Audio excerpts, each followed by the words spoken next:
So we're heading up for 10 years now of our time in the Sibaya Precinct.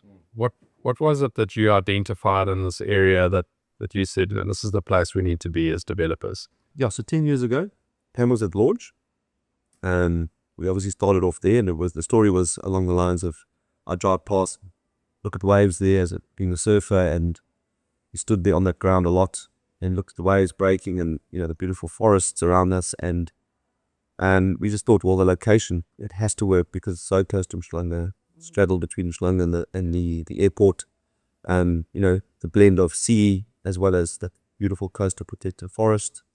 And the market was moving north, from Riverside north, and there weren't many estates in the Mhlanga area.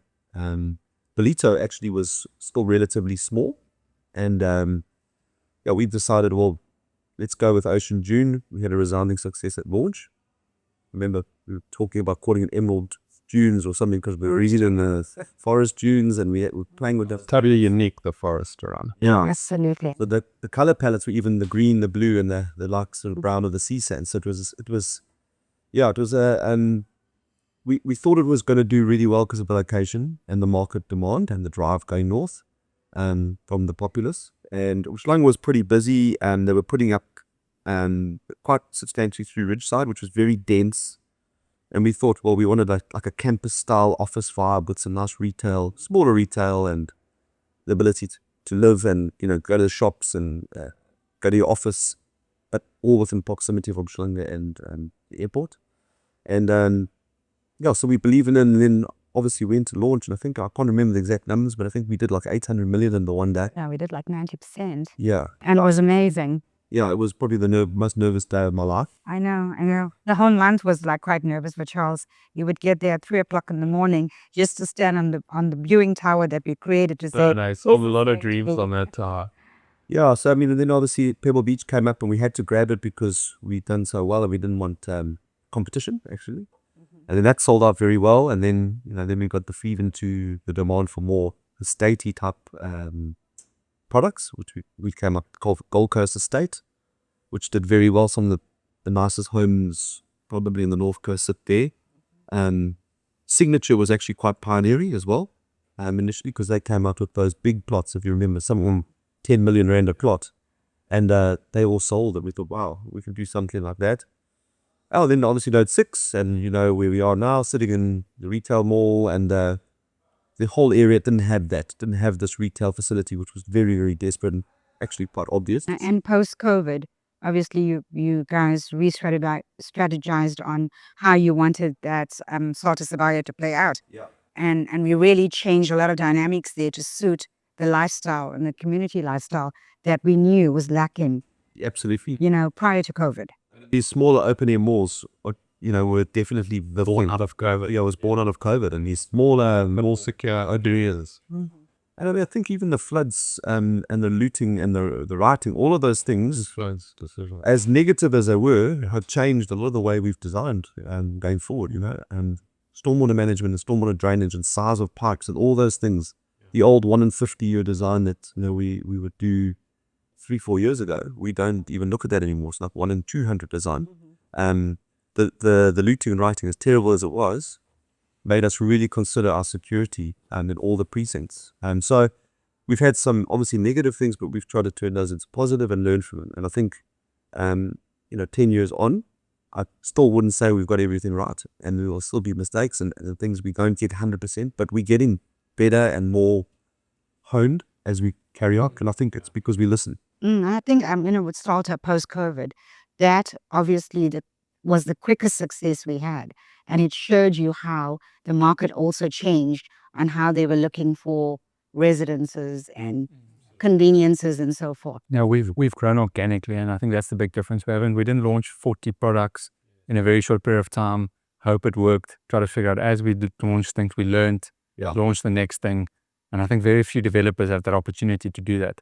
Normally it's a case, because Tom got slowed down the last 5 years, they couldn't do much because of the complexities in their business. We've had an opportunity to pick up that slack now, learn from what they've done. Absolutely. And fix all the mistakes. So I think that's been our biggest advantage, is we can do things quickly, but by them slowing down, it helped us to organically grow this node. There's no overstock There's no over demand, oversupply, so it really helped us in now. But there's a built up demand now, like we've seen, especially for commercial space, for retail space, and that's what we're going to capitalize on now. Absolutely. I mean, I think being able to deliver quickly means you can identify a market demand and execute it and deliver it in the same property cycle. Whereas some developers, they see an opportunity, by the time their teams get their act together and they actually take it to market, deliver it, the cycle's moved on. And I think that's our advantage, having our whole team in one building. But this next iteration for us, I think, is really exciting because we effectively were developing within Tongaat Hewlett's vision for the Sibaya Precinct at that point. Also, we had more autonomy because we effectively were the master developers there. But this next chapter for us is about connecting everything in the Sibaya Precinct, over 1,000 hectares ultimately. And I think infrastructure is key there. So Scott, maybe you can take us through some of those exciting developments on the infrastructure side. Yeah, so obviously we inherited a lot of infrastructure from Tongaat Hewlett. So the power is mainly in, sewer systems are in, water's in. Traffic was quite a big stumbling block to get past. And we've been working closely with all the main guys, Councillor Ntuli from the ECOD, the MEC, Reverend Muzazondi, the Premier, and all the guys really have been trying to go out of their way, especially the new GPU.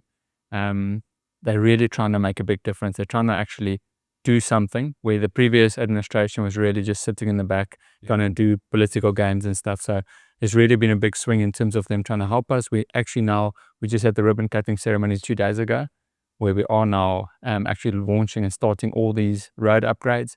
Once the road upgrades are done, there's nothing left to do. All the other upgrades are done. It unlocks everything, and then we are redoing quite a bit of stuff that Tonga did back in the day, pedestrianizing a lot of the corridors, which we'll talk to in a bit more detail, doing beach clubs, creating proper lifestyle elements across the nodes. So I think that's the big drive for us now, is to change this into like a thriving, growing little city within the bigger metropole. Yeah, I mean, I think also just to add to that, I mean, obviously this journey in terms of unlocking infrastructure has been going for 5, 6, 7 years. As we started getting bigger with Node 6, which was its own sort of node, I think we just must mention the Catalytic Project team, because they've also been, in a lot of ways, irritating the leadership to make those decisions happen. And been so good because we've been able to interact with them 2 or 3 times a week. And without that sort of one entrance into decision making, it's very hard because you actually sometimes don't know who to go speak to. That's the most tricky bit. So I think, obviously Maya as well being there, it's just they're all integrated together and they're working together for the first time. I really see it the first time together for the city and jobs and rates. And I think it's because we've had such a tough time in Durban. Yes. We've had a hell of a tough time with our, we've talked about flows, we talked about looting and rioting, we've talked about the elections was a very sketchy time. We've come through that, and now it's time to work together and actually have some results. And I think we can feel that. I mean, we're seeing it, everyone talking to clients, talking to big stakeholders. There's a KZN resurgence that we're seeing. It's definitely market. We can feel it. People are not just looking at opportunities, they're executing on them. We've just taken our last opportunities in Salsa, which has been a great success for us to market. Pam, maybe you could tell us a little bit about this. It's the final opportunities of Salta, Solara and Serenity. And Serenity is obviously the high-end bespoke villas, and we're 70% sold out on that, on going to launch. Solara, 76 sites, and we've done a 65% sellout. So the market confidence you can see in that has been phenomenal. And the fact that, Salta was so successful, and it's taken us a bit of time to get the final opportunities onto the market, and people have been watching and waiting, and the excitement is in the numbers. So definitely, I mean, we're expecting to sell out the balance in a matter of, I would say, maximum 2 months. So the market confidence, we definitely seeing that with engaging with buyers all the time. And I think, mentioning earlier about the commercial injection that's going to come into the precinct, residents that have already invested and investors are really excited about that component that's going to now have capital appreciation for their investments. So that chat we're having around with clients on an ongoing basis. It's just giving them additional confidence. I mean, in acquiring that land from February last year and nodes 1 and 5 of Sibaya, which we call the coastal precinct, we effectively acquired nearly 100,000 square meters of commercial rights. That's retail, commercial, medical, nearly 400 hotel rooms and another 400 residential opportunities. I mean, that's building at scale. And I think having the opportunity to now connect it all between what we've done in Salta, node 6, 1 and 5, what we've done in our specific developments, and now getting to connect all of that with node 7, where the stables are on the west of the M4. It's a pretty unique opportunity as developers to be able to build at that scale and have that kind of internodal connection. And we're seeing some proper commercial opportunities come out of it. I mean, Skalk, we're talking to a number of hotel groups off the back of the Aerotropolis. We're working on some mixed-use schemes, which combine hotel, leisure, residential, commercial, where I think we're seeing pent-up demand on the commercial side. Well, I mean, that's also its timing, because, I mean, we talked about Serenity and Solora. That's been ready for 18 months. We wait for the right time. You know, after COVID, no one would even consider building an office, but it's now the right time. And we also, I think what's relevant is we've plugged into the vision that Tongwa Hewlett had originally, but we've de-densified it by 65%. So when we originally acquired the land, the planning was to do 300,000 square meters of commercial, bulk and retail. We've really stripped it back. One, because that we believe that the market doesn't want more ridge sides. It wants more campus-style offices integrated, and that work-life play thing that everyone sort of spins all the time. But after COVID, people do work from home. People do want to go into the office, because working from home only is actually quite lonely, and it's not as great getting into a board or onto Zoom meeting or a Teams meeting versus getting into a boardroom and thrashing something out. No, sure. We've seen that change, and I think what Skulk and I have done, together before even Brad joined the business, was we sat and we worked out what the market wanted first, and then we designed the product backwards, not the other way around.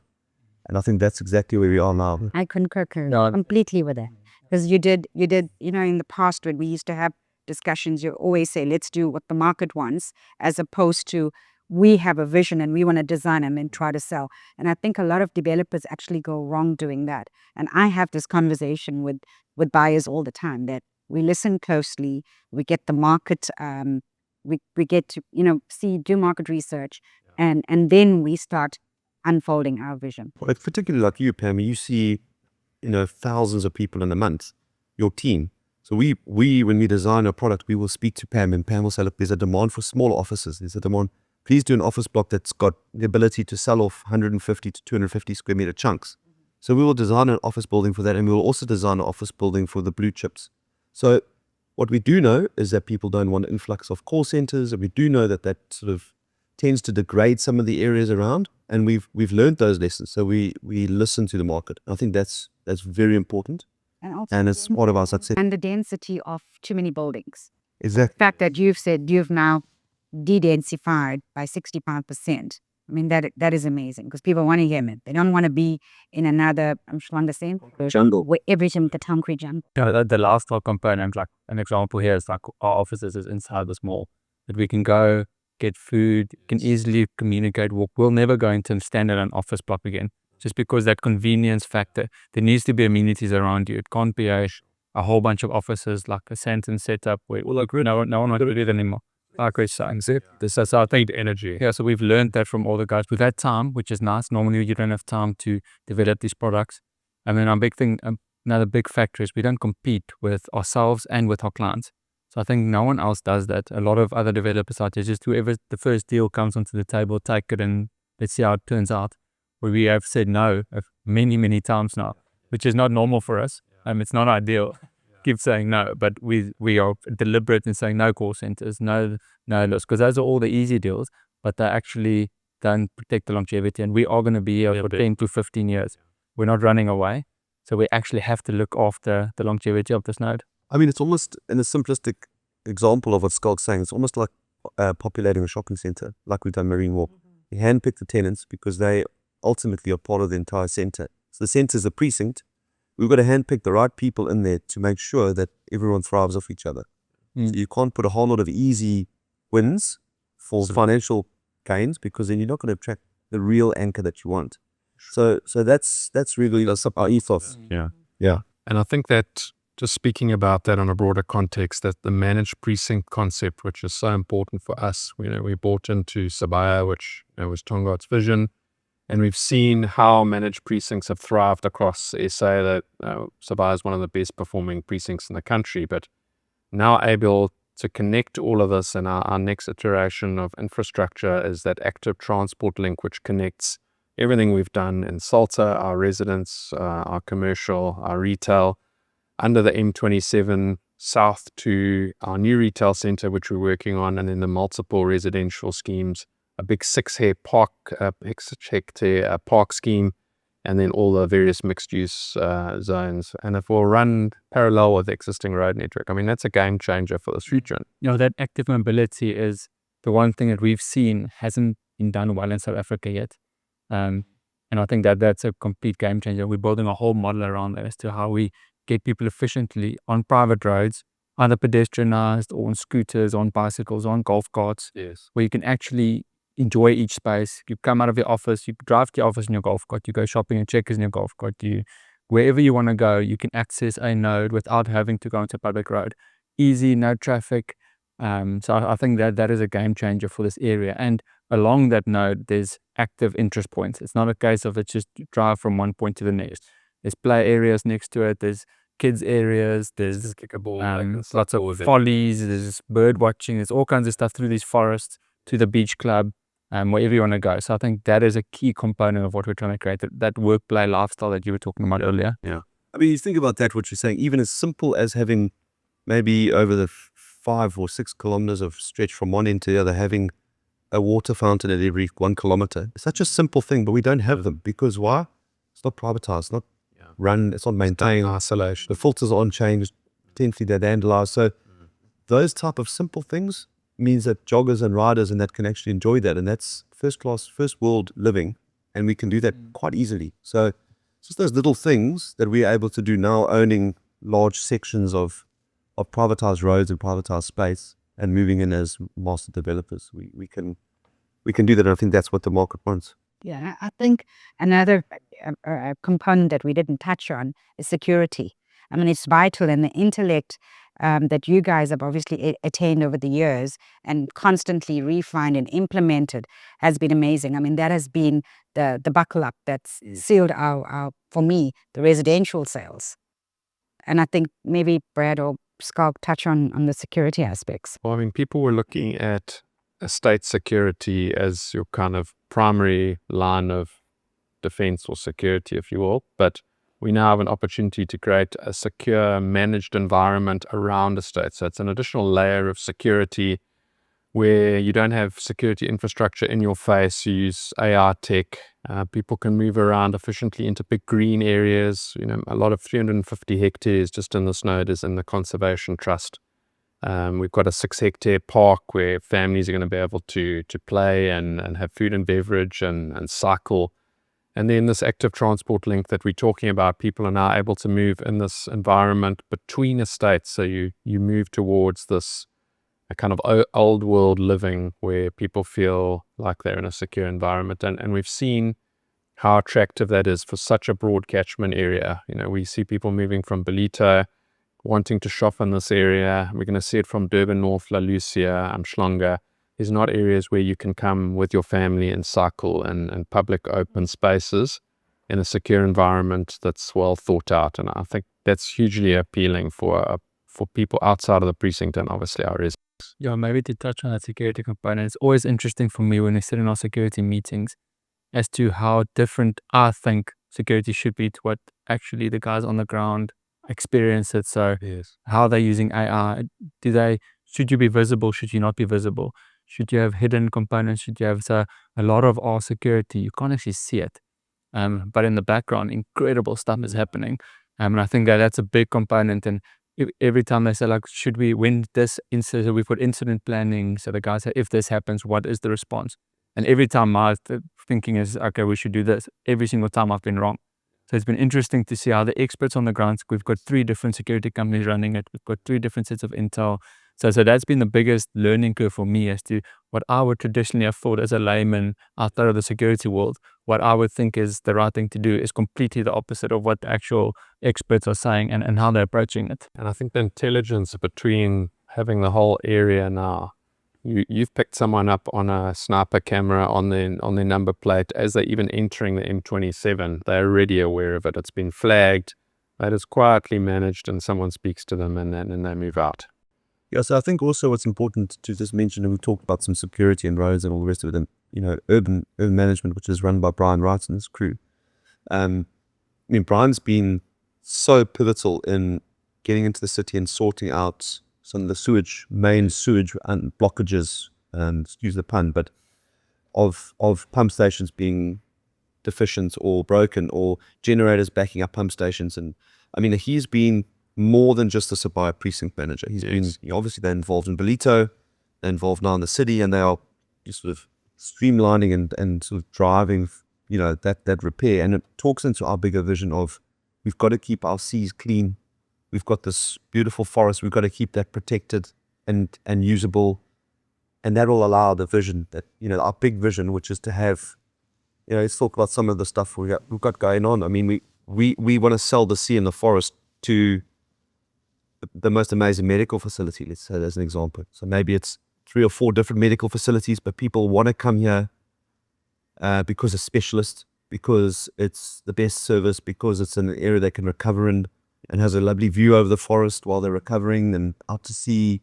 They can recover and go down to the beach, which is clean, and have a walk and start, the guy's having a hip hop and he wants to recover and he wants to, so all of those things are so important in those 3 things: the sea, the forest, and the location are part of our vision. So we protect them very well. But if we just dive into some of the, we don't have to mention names, but just dive into some of the bigger commercial opportunities that we're looking at the moment. They would be quite. Well, I think the biggest one, and we can mention names, is we've got a big mixed-use scheme, F5 of Sibaya, which sits above Signature. One of our flagship sites. And we're really excited to announce that we've done a deal with the OT Fintech group of companies, which is going to be putting a state-of-the-art, world-class Porsche center in our node, up to 13,000 square meters, which is a vast scale, state-of-the-art. And we're really excited about attracting world-class brands like that. We will build a mixed-use scheme around it, but we're starting to see the discipline of doing the right deals, like you guys were talking about, means we attract the cream in terms of the South African business, commercial, and our retail environment. So I think we're going to see a lot of announcements coming We've got through. a big conference center, up to 8,000 square meters, which is a big component of what we're doing here. Is to current Durban ICC is an incredible facility, but no one wants to use it because it's in the middle of the CBD. There's no hotels around. Close to the airport, new conference center. The MEC mentioned it to us as well. He's very excited about it. They can now do bids for big events just because of location. It's close. It's appealing. The infrastructure is here. It's a clean node. So that's a big one. This is happy to have you up. The more research shows about 1,000 keys can fit into this node realistically. So we're planning various hotel developments, up to 3-4 of them. We've got a big park in the middle, which we're busy designing at the moment, which will, in my opinion, be the attraction in this northern area. The northern corridor will be everywhere, every weekend. Everyone's going to want to come to this area. It'll become the new People's Park of KZN. And then we've obviously got our internet links. We've got lots of office developments coming up. Like Charlie mentioned, there's medical, big medical.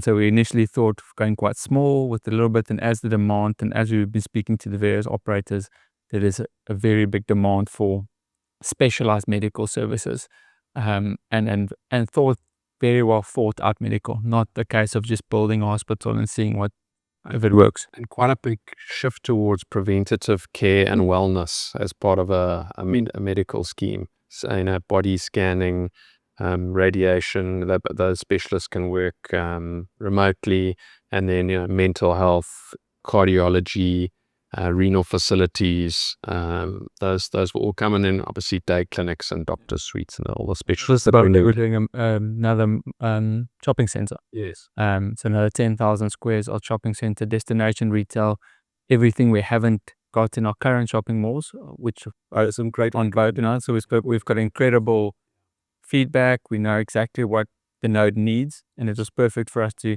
So we didn't go too big, we didn't go too small. Just a nice size to bring everyone in that isn't currently in. I think our opportunity there is to design, what we've said before is a design quarter where, with the amount of development that's going on in this area, there's no one who's pulled off a design quarter in KZN where you can have, furniture, home improvement space. You can have all the staples that you need to put your home together in one place with a number of great brands, and we'll be able to announce that soon. I think that's going to be really I think great. we've also seen a big drive from people outside of the province, which has been excellent. So guys want to enter this market for the first time. They're struggling in Cape Town. It's an expensive city in itself. Joburg is oversaturated to an extent. For sure. So there's lots of opportunities in KZN. It's been sitting for a while because of the stuff we mentioned earlier. It's slowed down, and now it's really picking up, and we're seeing a tremendous demand across all sectors. And that's part of that good KZN resurgence that we're seeing all over the place. I think also what's quite important is, obviously we've seen Ballito is booming in terms of resi, but if you look at the commercial node in Ballito, not very well planned, a real mix of whoever comes first gets first. And you've got this sort of commercial, industrial, retail, warehouse stuff all jumbled together. And I think that's exactly what we're not going to do. We're going to carefully plan it out. We're going to have like-minded tenants or end users attracting each other. We want to have blue chip retail tenants attracting blue chip commercial tenants. We want to have new potential bank head offices attracting other bank head offices. The Porsche dealership hopefully will attract another dealership, and so on. So but keeping it very high end and managed. I think that's an important word, is managed. Like planning wise, we manage it. Delivery wise, we manage it, and then ongoing wise, operationally, we manage it. So properly managed it's a big word. That I think we mentioned this last time as well. A big component of it's not pie in the sky that we are saying these things. It's actually happening.